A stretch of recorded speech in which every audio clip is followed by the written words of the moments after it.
Hello everyday and welcome to our draft analysis for Season 4 of the LGL, or the Little Goose League. Your Cambridge Wildcaterpies are returning. If you don't know me, hi, I'm ODF. I'm the coach of the Cambridge Wildcaterpies, and this is our second ever season.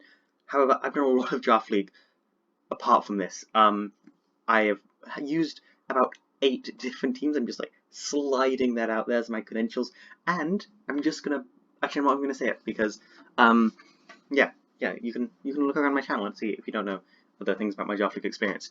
I do not play a lot of Little Cup though. The LGL is really my only experience in that, and I was in Season 1, which was a very long first season of 13 weeks, and I think I went 3-10. So I won 3 of the games and I lost 10, and I did not make playoffs. Pretty sure I came dead last, everyone. But I've returned.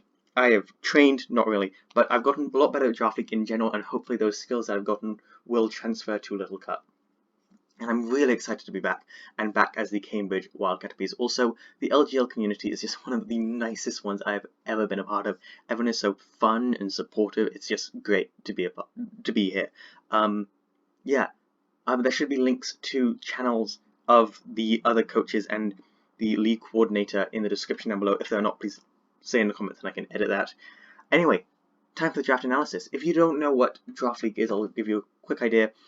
Basically, you draft a team of Pokemon. You're in a group, and the group is, in this situation, it's 16 people, and you each take turns picking a Pokemon. You're in like a list 1 to 16. We were like 4 or 5. And it goes 1, 2, 3, 4, 5, 6, 7, 8, 9. So like 1 picks first, 2 picks, then all the way down to 16. Then 16 picks twice, 15 picks again, and back and forth like that, if that makes sense. And eventually you have a team, and those are the only Pokemon you're allowed to use, and no one else can use those Pokemon. In this league, you draft 13 Pokemon, which is a lot.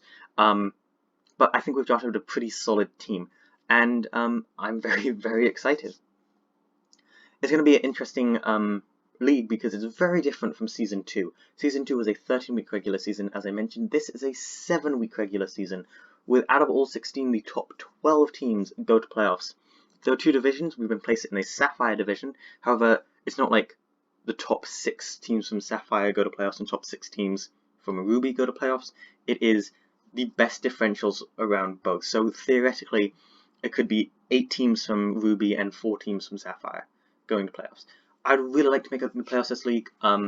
That's my aim as our next level of improvement. But anyway, yeah, we drafted a team of 13, and I'm about to hop into it. Couple of things. First of all, my plan going into this draft. So I was trying to learn from Season 2, and I learned quite a few things. First of all, in regular Draft League where you use fully evolved Pokemon, Little Cup is baby Pokemon if you didn't know. The most important core to get, it was like a set of 3 types, is Fairy Dragon Steel. That is not as important in Little Cup. In Little Cup, in fact, what I learned only after the draft was the Fire Water Grass is the most important core. So going into this draft, my aim, first of all, before anything happened, was to get a really solid Fire Water Grass core. And in the team rankings, like the draft rankings, we came 7th, which is a lot better than the 13th we came last time. But more importantly, we were told we got the best Fire Water Grass core. So I'm very proud of that. Looking at things like the 5th pick overall, so quite a few of the really good ones went first. I didn't really have my eyes on any. I kind of wanted to get Ponyta, but I thought I could wait, and Ponyta was sniped. But anyway, my first pick was a Tier 2. There's different tiers of Pokemon, like Tier 1 to 6. 1's really good, 6 is not as great, and all the tiers in between. And I went for a Tier 2 because I thought this Pokemon was kind of under-tiered. It should have been Tier 1. And sorry that I've spoken for so long. Time to get into our first pick, which was Staryu. The reason I chose Staryu as our first Pokemon was it's just really solid, and it shouldn't be Tier 1. Staryu is a Tier 2. Ignore that. Staryu is a Tier 2 pick in this league, and I think it's going to say the mistakes in the following slides as well, so I'm very sorry. Staryu is a pick 2. It's a really great Pokemon. First of all, it's got that Psychic Water typing, which is really solid. Gives us a decently offensive / bulky water type. Good mix. It has a rapid spin. Another big problem last season was I only had 1 Pokemon for hazard removal, which was Tyrogue, who isn't great. I love them, weren't great. Staryu gets Rapid Spin, and they're really good. Rapid Spin can increase their speed. They can set up Calm Mind. They have access to Recovery. Staryu's just a really solid base Pokemon. I looked at lists of like the top 10 best Little Cup Draft League Pokemon. Staryu was in that solidly. It wasn't number 1. It was like number 10 in most of the lists. But I was very happy with this Pokemon. I think it fits me quite well. Next up was our Tier 1. Staryu was a Tier 2. Again, I'm sorry. For Tier 1s, I wanted to continue this Bio-Water Grass core. And there weren't a whole lot of options left. About over 30, coming up on 30 Pokemon, like 28 or something, had been taken, and a lot of the really great Tier 1s were already gone. But one Tier 1 was still around that fit a lot of the things we needed in this team, and that was Fungus, who should be a Tier 1. The reason I chose Fungus now is, first of all, it's a really solid. It's a very bulky mon, so it can carry a Violite. It's a poison type, which is grounded, so the opponents don't want to bring in Toxic Spikes, because Fungus can switch in and just absorb the Toxic Spikes. It's got Effect Spore, so every time you hit it, there's a chance for a different status condition to happen, like Paralysis, Toxic Burn. All of those would be great. It's got access to like Toxic and stuff. It can Giga Drain, it can Stun Spore, it can like really mess with the opponent's team, and it can kind of just sit there. Amoonguss just sits there, and Fungus also just sits there. And I'm very happy with this mon. I think it's adorable, and I think it's going to be a really great addition to the team. Next up, I dipped into our free agents. If you don't know what that is, as you can see at the bottom of our list here, there are 3 free agent picks. We had 10 points. A Tier 1 was 5 points, Tier 2 was 4 points, Tier 3 was 3 points, Tier 4 was 2 points, and Tier 5 was 1 point, and Tier 6 was 0 points. You had to choose 3 Pokemon, and you could like choose how you wanted to do it. I needed a Fire type. I wanted a really hard-hitting Fire type. Already mentioned that I wanted Ponyta, but I decided not to get, but I was sniped, so I couldn't get it. And I didn't really leave me any options in Tier 1. There were no Fire types left, so I had to go into Tier 2. Luckily, another Pokemon that probably should have been Tier 1, but was put into Tier 2, is the incredible Torchic, with, at 4 points, was our first free agent transaction, or free agent pick. Torchic is really great. While Staryu and Fungus are great offensively, they aren't the best. They're mostly bulky mons. Torchic is an offensive monster. I don't know if Speed Boost is legal in this. I think it might be, but we'll have to see. If it is, it's broken. This thing can like hit so hard the whole time.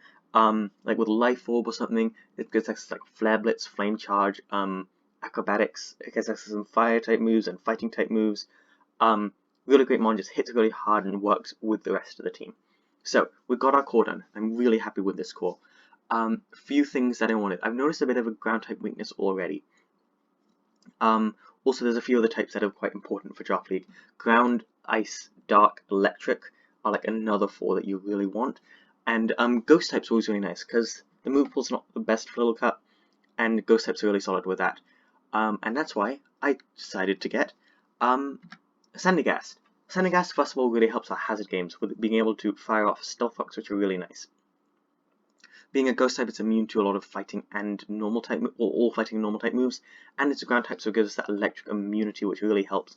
While we got 2 resists in Fungus and Torchic already, Staryu just always, like, people want to bring electric types against Staryu.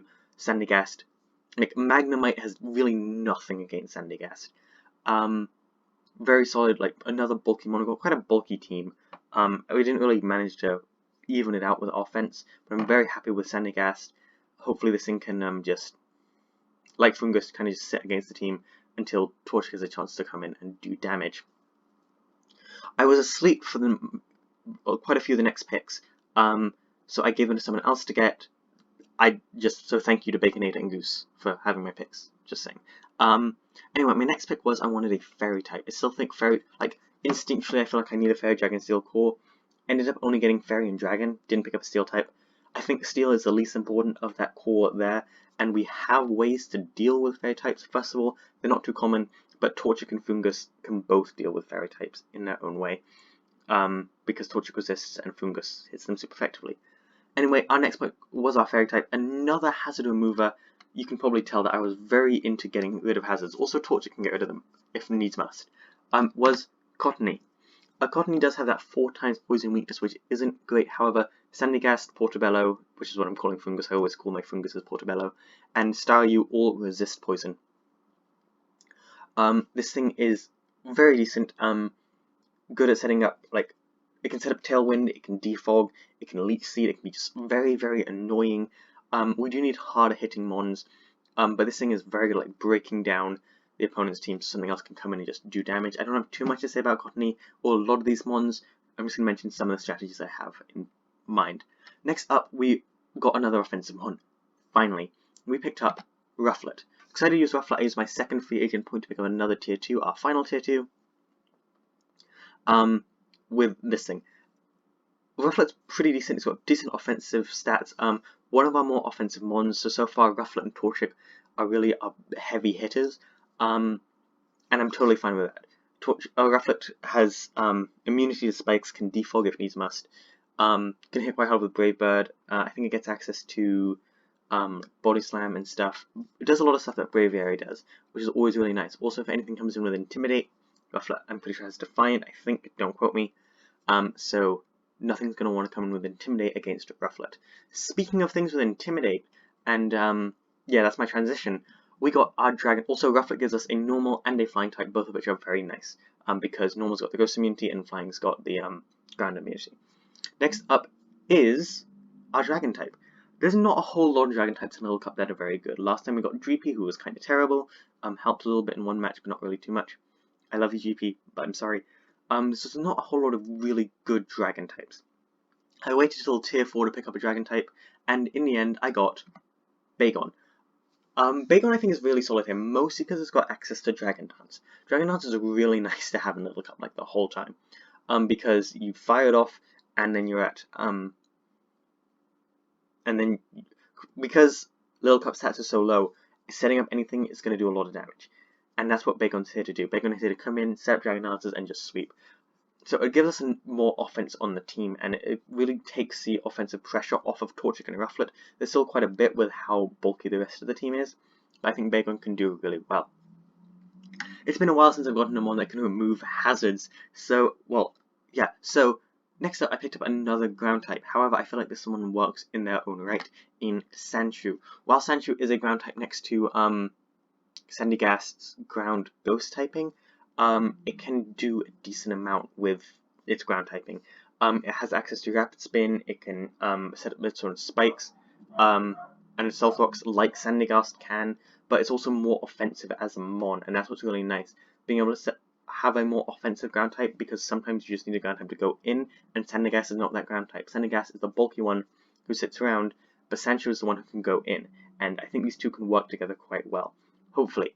Haven't had the best luck with drafting the same typing in the past, but hopefully this one will work out. Now, one thing I've learnt since the start of this draft is the other most important core is Psychic Fighting Dark in Draft League, in Little Cup Draft League. Don't know, sorry about this. Anyway, out of those three, we have not really done a whole lot. While we've gotten Psychic and Staryu, who's really solid, we do not have a Dark or a Fighting type, and we can only pick up tier 4s and tier 5s. I got a tier 4 Dark type. There's not a whole lot left, but I think this one works. We got Purloin. Purloin's really nice here. First of all, it's like Nickit, who we had last season, but Purloin does more. It's got access to Fake Out, which is great, to break any studies and focus sashes, and it has access to decent Dark type moves. That's really the main thing with Purloin. Purloin, once we reach like this low tier 4s and then the tier 5 and 6, we don't really have a whole lot of incredible mons, but Purloin's solid, and I'm totally happy that we've drafted them. Next up is our fighting type, Makuhita. Makuhita is one of the only two mons who we were told we should not have drafted. I strongly disagree. A lot of people went and said Makuhita isn't very good as a fighting type. I think it actually has the potential to be solid. First of all, it gets access to Fake Out, which can break Sash and Sturdy really effectively. But more importantly, it gets access to Guts. So slapping a Flame Orb on this thing, and then with Guts Fake Out, we will guaranteed, unless we're up against the Ghost type, which are quite rare, be able to set up a Flame Orb Makuhita, and that can still go in. We can still do a solid amount of damage with that, and I have faith in Makuhita. Makuhita can do some work this season. Anyway, next up is the other Pokemon we were told we probably need to trade. I've gotten the... I didn't even pick up electric type. I only just realized that. No electric types. The